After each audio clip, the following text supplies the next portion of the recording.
জান্নাতুল ফিরদাউসের সফলতার ব্যাপারে বলেন, সুসংবাদ দিয়ে বলে, যুবক গুনাহ করবা না, পার্কে গিয়ে গুনাহ করবা না, মাত্র 2000 টাকা জমায়া রমনা পার্কে গিয়ে গুনাহ করবা না। ও গোলাম, ও আমার গোলামের দল, উম্মতেরা শোনো, আল্লাহর রাসূল রাহমাতুল লিল আলামিন বলে, আমার আদর্শের অনুসারীরা শোনো শোনো শোনো, তোমরা এত পরিমাণ অন্যায় অপরাধ করবা না। আল্লাহ তাআলা কাল কিয়ামতের ময়দানে যারা নেককার হবে তাদের জন্য জান্নাতে পার্কের সুব্যবস্থা রেখেছেন। সুবহানাল্লাহ কোন। যারা নেক কাজ করবে, রাসূল বলে, ইন্না ফিল জান্নাতি লা শাজারাতান, আল্লাহ তাআলা জান্নাতের ভিতরে সুশীতল ছায়াদার গাছের ব্যবস্থা রেখেছে। এত লম্বা পার্কের ব্যবস্থা হবে, ইয়াসিরুর রাকিবু ফি জিল্লিহা মিআতা সানাতিন লা ইয়াকতাউহা। আল্লাহ তাআলা রাসূলের জবানিতে জানা দেন, ওই জান্নাতের পার্ক যদি কেউ শেষ করতে চায়, আল্লাহ তাআলা বলে, আল্লাহর রাসূল বলেন, 100 বছর পর্যন্ত টানা ঘোড়া দৌড়ায়াও ওই জান্নাতের পার্কের কুল কিনারা পাওয়া সম্ভব না। সুবহানাল্লাহ। ওখানে বসে আপনি কি করবেন? নবী বলেন, লিকুল্লি ইমরিইম মিনহুম যাওজাতান ইসনাতান, প্রত্যেককে আল্লাহ তাআলা প্রধান চরিত্রের সুন্দরী 2 জন রমণী দিবেন। তারা কেমন হবে? ইউরা মুখাসুকিহিমা মিন ওয়ারাইল লাহমি, এত সুন্দর হবে, পায়ের গোছার দিকে তাকাইলে পুরা সৌন্দর্য দেখা যাবে। সুবহানাল্লাহ। আল্লাহর নবী বলেন, এ আমার উম্মত, বংশ পরিচয় তোর ভালো না, চেহারা ভালো না, টাকা পয়সা নাই, কোনো মেয়ে তোরে বিয়ে করে নাই, টেনশন করবে না। যদি আমল ভালো হয়, আল্লাহর রাসূল বলেন, ওমা ফিল জান্নাতি আযাবু, আল্লাহ তাআলা অবিবাহিত অবস্থায় তোরে জান্নাতে রাখবেন না, বরং তোরে জান্নাত দেওয়ার পর আল্লাহ তাআলা নিজ দায়িত্বে তোরে বিয়ে করায় দিবে। সুবহানাল্লাহ। আল্লাহ তাআলা নিজ দায়িত্বে বিয়ে করায় দিবে, টেনশনের দরকার আছে? জান্নাতের ভিতরে এমন সুন্দরী রমণী আপনারে আমারে দেওয়া হবে, যদি নেক কাজ করে জান্নাতে যাইতে পারি। রাসূল বলেন, আল্লাহর নবী বলেন, ওয়ালা ইয়াবুলুনা ওয়ালা ইয়াতাগাওয়াতুনা, প্রস্রাব পায়খানার প্রয়োজন হবে না তাদের, এমন কি ওয়ালা ইয়াতাখাইয়াতুনা, তারা থুতু ফেলবে না, ওয়ালা ইয়াতফুলুনা, তারা নাক ছাড়বে না, এমন কি তাদেরকে এমন এমন নিয়ামত, এমন কোয়ালিটি পায়, এমন কোয়ালিটি পূর্ণ মেয়ে লোক তারা হবে, সঙ্গিনী তারা হবে, তাদের আমশাতুহুমুদ দাহাবু, তাদের চিরুনি হবে স্বর্ণের, ওয়ারাকুহুমুল মিসকু, তাদের ওই গা থেকে যে ঘাম ঝরবে ওই ঘামটা হবে মিশকে আম্বরের মতো সুঘ্রাণ। সুবহানাল্লাহ। এই সুসংবাদগুলি রাসূল দিয়েছেন। কে দিয়েছেন? এটা রাসূলের 2 নম্বর গুণ। আয়াতের ভিতরে আল্লাহ বলেন, নবী আপনার আমি সাক্ষ্য বানাইলাম, 2 নম্বর সুসংবাদদাতা বানাইলাম, 3 নম্বর ওয়ানাযীরা, নবী আপনার আমি সতর্ককারী বানাইলাম। 3 নম্বর গুণ কি? সতর্ককারী। কি ভাই? এখানেই বয়ান শেষ। 3 নম্বরটা বিষয় 2-4 মিনিট বুঝাই। আল্লাহর রাসূল আপনাকে আমাকে জাহান্নামের ব্যাপারে সচেতন করেছেন। আল্লাহর নবী বলেন, উম্মত আরো মালা তারাউন, আমি যা দেখি তোমরা তা দেখো না, আসমাউ মালা তাসমাউন, আমি যা শুনি তোমরা তা শোনো না, লাউ তাআলামুনা মা আলামু, আমি যা জানি তোমরা যদি তা জানতা, লা দাহিকতুম কালিলা ওয়া লা বাকাইতুম কাসীরা, তাহলে এত পরিমাণ হাসতা না, বরং বেশি বেশি করে কান্নাকাটি করতা। এমন কি আমি জাহান্নামের যা জানি, যা দেখেছি, তোমরা যদি দুনিয়াতে বসে তা জানতা, দেখতা। এমন কি ওমা তালাযাজতুম বিন্নিসাই আলাল ফুরুশ, বৈধ স্ত্রীদের সাথে বিছানায় আনন্দ করার সময় পর্যন্ত পেতা না।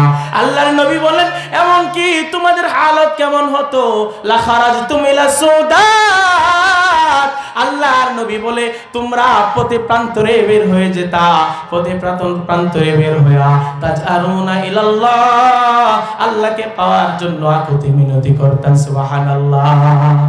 আল্লাহর রাসূল কি জানতেন? নারুল্লাহিল মুকাদা, জাহান্নামের এমন আগুনের বর্ণনা জানতেন।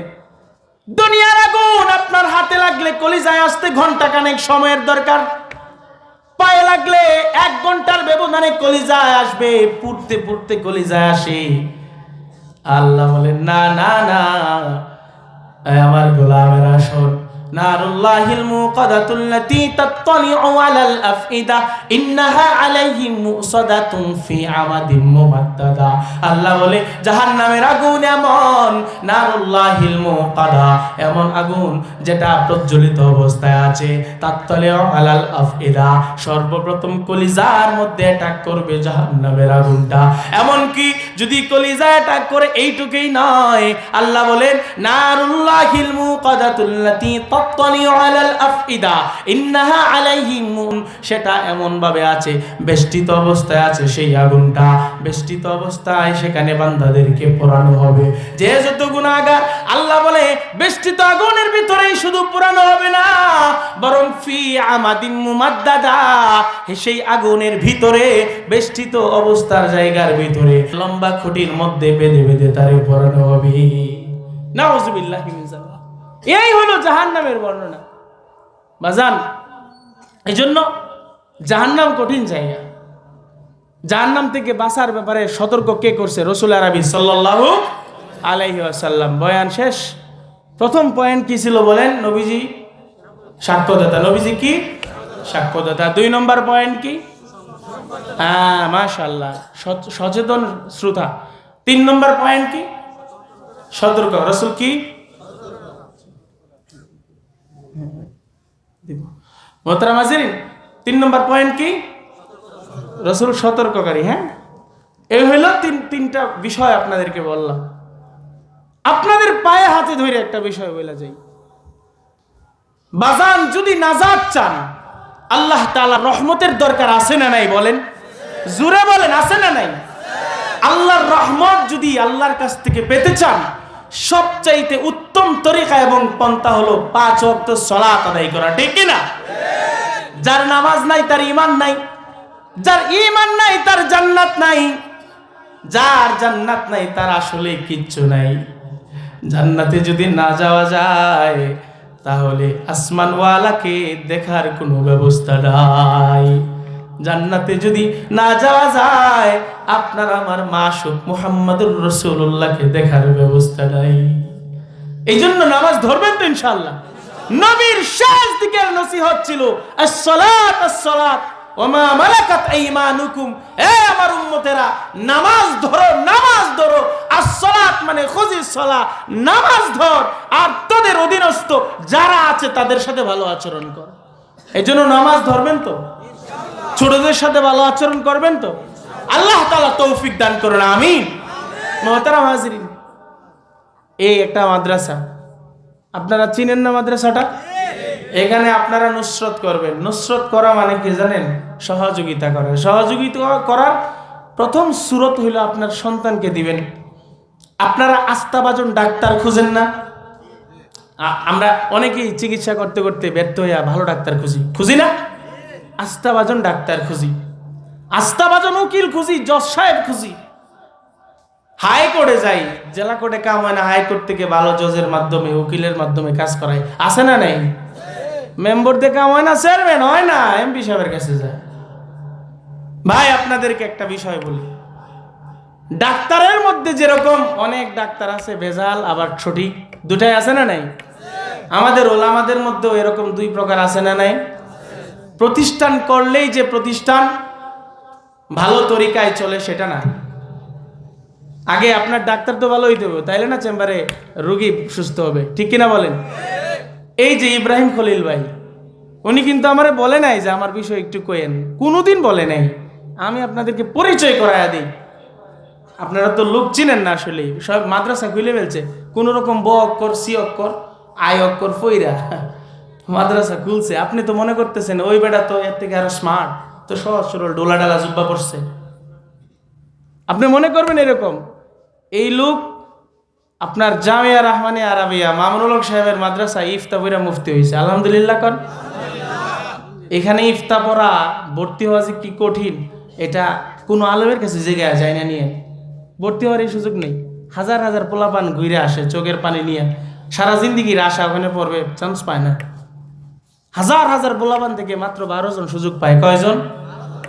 উনি 1 নম্বর ছাত্র ছিল। কয় নম্বর ছাত্র? এই ক্যামেরাগুলির সামনে বলতেছে। দাওরায়ে হাদিসে লক্ষাধিক ছাত্রদের মধ্যে 100 ছাত্র বোর্ড স্ট্যান্ড করে, উনি দাওরাই হাদিসে মানে মাস্টার সমাপনী বিভাগ যেটা মৌলানা হওয়ার ক্লাস, ওখানেও তিনি বোর্ড স্ট্যান্ড করছে। আলহামদুলিল্লাহ কন্যা। এরপরে আসেন, এর আগে করোনায় মিশকাত পরীক্ষা আমাদের হয় নাই, আমাদেরকে ওটু পাস দেওয়া হয়েছিল। ওটু কিন্তু পুরা দুনিয়ায় বাংলাদেশ পুরাটাই পাইছে কিনা বলেন। এর আগে আসেন আপনার এই ইন্টারমিডিয়েট লেভেলে উনি বোর্ড স্ট্যান্ড করছে পুরা দেশে। আলহামদুলিল্লাহ কোন এই রেজাল্টগুলি আমার নাই, কিন্তু এটা খামখালি কোনো কথা না। ডোলা জুব্বা পরে সহজ সরলভাবে চলে, ভাই কথাবার্তা এতটা স্মার্ট না।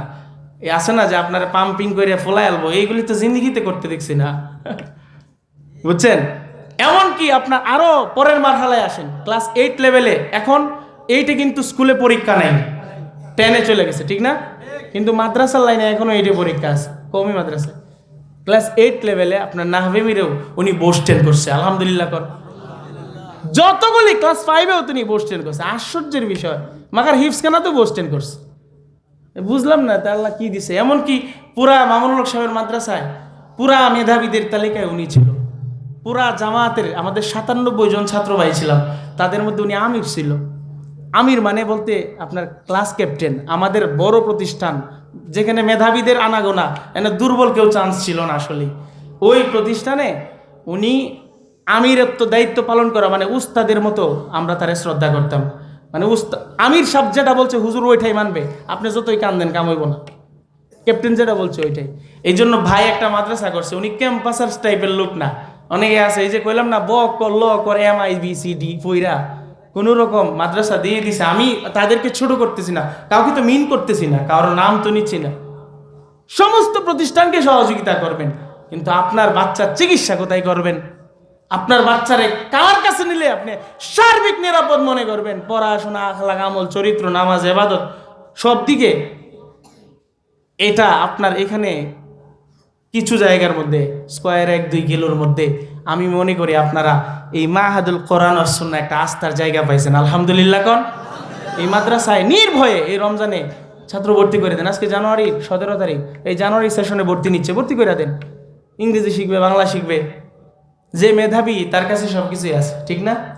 যে ভালো ডাক্তার ওর কাছে অর্থনীতির জ্ঞান আছে, মানেন আপনি?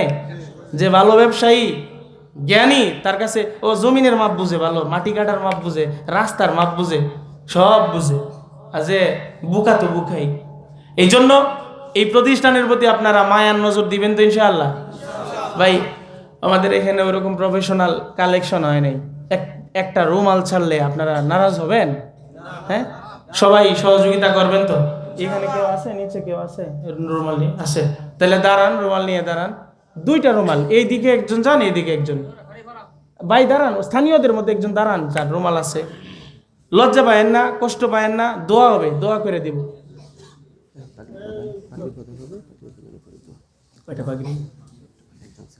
ভাই মাদ্রাসার বয়স 1 বছরও হয়নি, মাত্র এই তো 7-8 মাস হয়েছে। শুরুতে আমি একবার আসছিলাম। মোহতারাম হাজরিন, 1 বছর হয়েছে, কিন্তু ফাইনালি কার্যক্রম এখনো তো অন্যান্য মাদ্রাসার মতো এই যে 10-15 বছর হয়ে যায় নাই। তাও একজন হাফেজ হয়েছে। আলহামদুলিল্লাহ কোন দোয়া করবেন আগামী বছর জন্য 3-4 জন হাফেজ হয়। আপনারা সবাই শরীক থাকেন না? সবাই শরীক থাকেন। এই দাঁড়াও তো বাবা, দাঁড়াও তো, পাগড়ি নিয়ে দাঁড়াও, দাঁড়াও, যাও এখানে যাও। হ্যাঁ দাও, সবাই কেউ খালি হাতে যায় না। আল্লাহ তাআলা আপনাদের হাতগুলি ভরে দেখ। আমাদের এখন পাগড়ি দেওয়া হবে, যে পাগড়ি নেবে আসছে স্টেজে আমাদের সভাপতি মহোদয় আসছেন, উনিও বড় আলেমে দিন, ওনার শ্বশুর। আল্লাহ তাআলা বাজান রে হায়াতে তাইয়্যিবা দান করুক, আমিন। এই হযরত মাওলানা মোকাররম হোসেন সাহেব, খতিব বাইতুল মামুর, অর্থ সচিব আপনার বাংলাদেশ আঞ্চলিক শিক্ষা বোর্ড উত্তরার বড় আলেমে দিন, উনি এখন পাগড়ি প্রদান করবেন। আমরা পাগড়ি প্রদানের পরে দোয়া হয়ে যাবে ইনশাল্লাহ। কেউ যায় না, এই টোটাল আর 10 মিনিট ইনশাল্লাহ। কে যেন পাগড়ি